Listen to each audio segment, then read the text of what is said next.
Hello everyone, welcome back to the channel.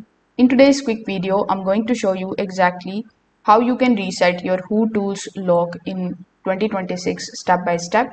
So first of all, before starting, you need to make sure that your door is open and the deadbolt is also fully retracted and the interior thumb turn is in the vertical unlocked position. Now, once this is done, you need to simply remove the interior battery cover in order to expose the battery compartment. So it is going to look something like this. You are going to see the battery placements over here. Now, when you remove the batteries or when you see this type of K button, or you are also going to see the reset button or the set button, it will be a small dot like of button which will be available just underneath the battery compartment. So you just have to simply press and hold that particular reset button for about 5 to 10 seconds until you hear the beeps or until the deadbolt automatically extends. So when this happens, it simply means that you have successfully reset your log.